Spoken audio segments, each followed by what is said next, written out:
Olá! Voltamos para mais uma aula. Dessa vez voltamos com a aula da disciplina de Ciências. E hoje temos conteúdo novinho. Então, para o melhor compreendimento, pegue o livro de Ciências na página 18, ok? Vamos lá?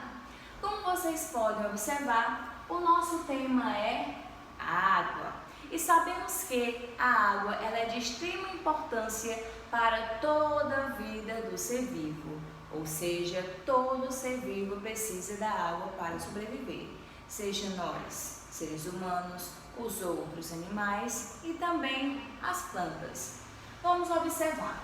Temos como imagem no livro o nosso planeta, chamado Planeta Terra, que é muito mais conhecido como planeta água, devido por ter mais água do que terra. Sabemos que podemos observar três cores: azul, verde e branco. O branco representa o ar, o verde representa a terra e o azul representa a água. Podemos observar que o azul se apresenta em maior espaço, então podemos dizer que o planeta Terra possui mais água do que terra. E a água pode se encontrar aonde? Nos mares, rios, oceanos, cachoeira, na chuva, na torneira da nossa casa e enfim. Então a água ela está distribuída em diferentes espaços. E a camada de água que envolve o planeta Terra, ela é chamada de hidrosfera. Hidrosfera é a camada de água que envolve o planeta Terra. Então, na aula anterior, a gente viu que a camada de ar significa atmosfera. Agora, como o nosso tema é a água, a camada de água se chama hidrosfera, ok? Vamos lá. A água, ela possui diferentes utilidades na nossa vida, como, por exemplo, utilizamos a água para beber, tomar banho, lavar a louça, lavar a casa, lavar o carro e entre outras utilidades. Então podemos perceber que ela é de extrema importância para o nosso dia a dia, porque dependemos dela para grandes atividades que realizamos. A água, assim como o ar, ela é encontrada em três características para me perceber que a água ela está boa para o meu consumo. A água boa para o meu consumo, ela deve ser incolor, inodora e insípida. Incolor, quando não tem cor. Inodora, quando não tem cheiro. Insípida, quando não apresenta nenhum sabor. Então, que a água para o nosso consumo precisa estar em bom estado, ok? Diante disso, a água ela apresenta em três estados físicos. Primeiramente, vamos conhecer a água no estado sólido. A água no estado sólido eu posso caracterizar como gelo. O gelo é a água em forma sólida. Além do gelo, também temos os icebergs. Outras coisas que podemos encontrar em estado sólido da água: o din-din, o picolé, o sorvete. Na verdade, é a água encontrada em estado sólido. Sólido, um exemplo, gelo, ok? Além do gelo, nós temos também a água no estado líquido. A água no estado líquido, um exemplo é essa que a gente utiliza para beber, para tomar banho, para lavar as mãos, para lavar roupa, a louça. A água da chuva também é encontrada no estado líquido. É onde ela vai demonstrar toda a superfície e se enquadrar aonde ela está, em qualquer tipo de recipiente. Ela vai ganhar um formato, ok? Ou seja, a água não possui definição. Além da água no estado líquido, encontramos a água também no estado gasoso, que podemos perceber como exemplo que é o vapor da água. O vapor da água, as nuvens também são forma da água encontrada no estado gasoso. Então, a água possui três estados físicos: sólido, líquido e gasoso. Os 3 estados físicos da água: sólido, líquido e gasoso. Por a água ter esses 3 estados físicos, ela acaba passando por transformações. E essas transformações da água, de acordo com os seus estados físicos, vão ser fusão, solidificação, vaporização e condensação. Vamos descobrir cada um. O primeiro é o sólido para o líquido. Vai se chamar fusão, ou seja, quando o gelo ele sai de dentro da geladeira, de dentro do freezer, enfim, quando ele sai daquela área fria e passa para uma temperatura quente, ele vai o quê? Ele vai derreter. Então esse gelo, ele vai ser transformado em líquido. Então, sólido para o líquido é a fusão, entenderam? Sólido para o líquido vai ser a fusão, é quando o gelo se transforma em água. Já a solidificação vai ser o meu inverso, é quando o meu líquido se transforma em sólido. Por exemplo, eu pego uma garrafa e coloco água dentro dela. Essa água está no estado líquido. A partir do momento que eu coloco ela lá no congelador, ela vai ficar muito fria e vai congelar. Então, o líquido se transformou em gelo. Então, essa transformação eu chamo de solidificação, ok?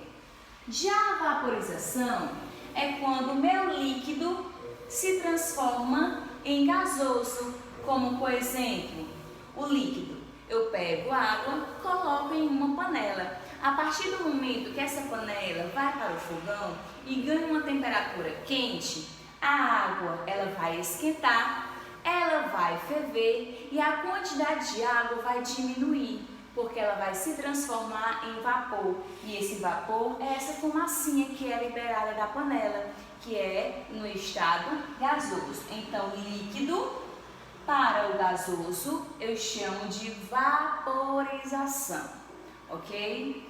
E por último, eu tenho a condensação, que é a transformação do gasoso para o líquido, como por exemplo, todo esse vapor de água, ele se eleva.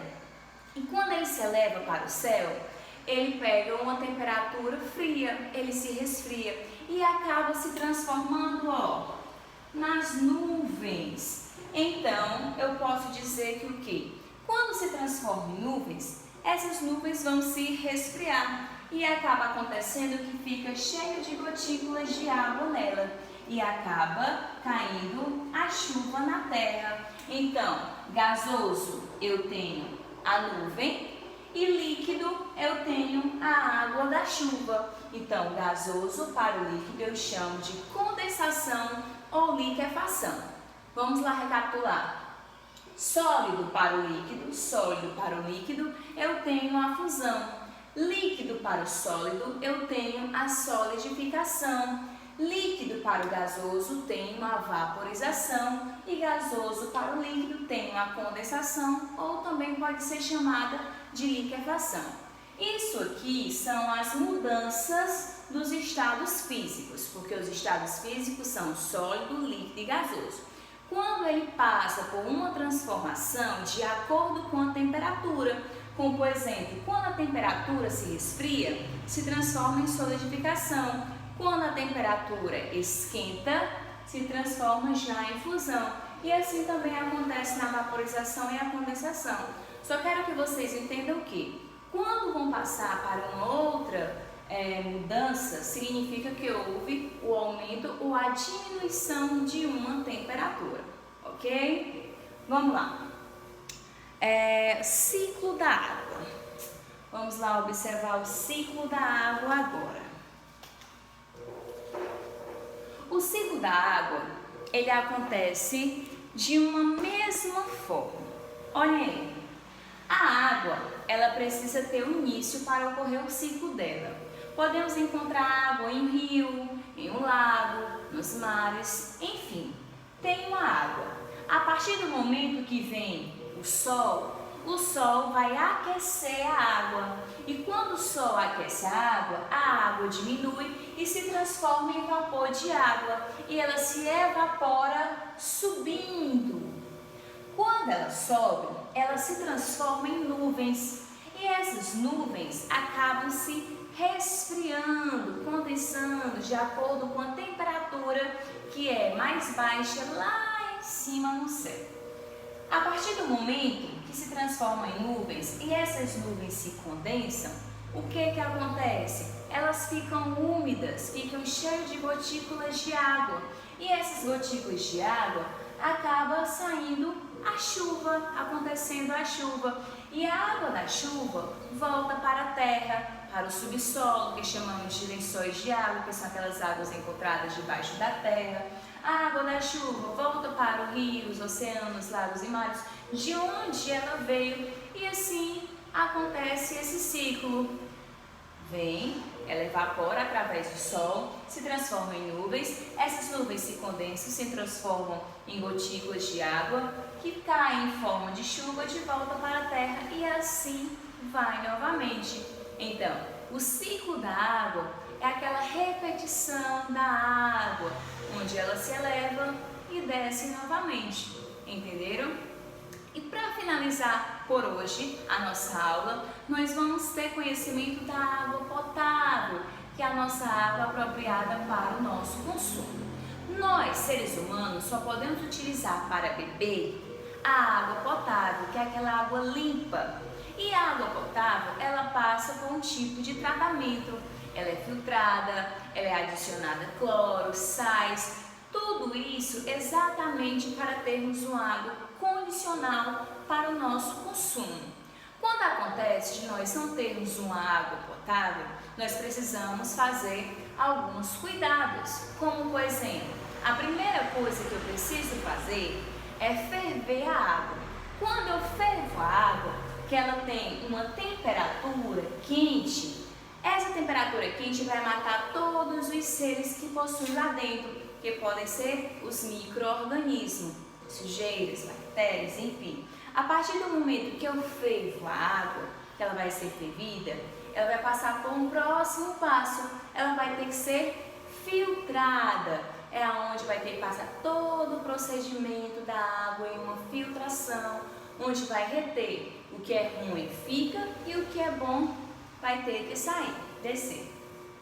E a partir do momento que ela é fervida, filtrada, ela vai ter que ser adicionada cloro para exatamente limpar tudo que ainda pode ter nessa água. E aí sim eu vou poder consumir direitinho essa água.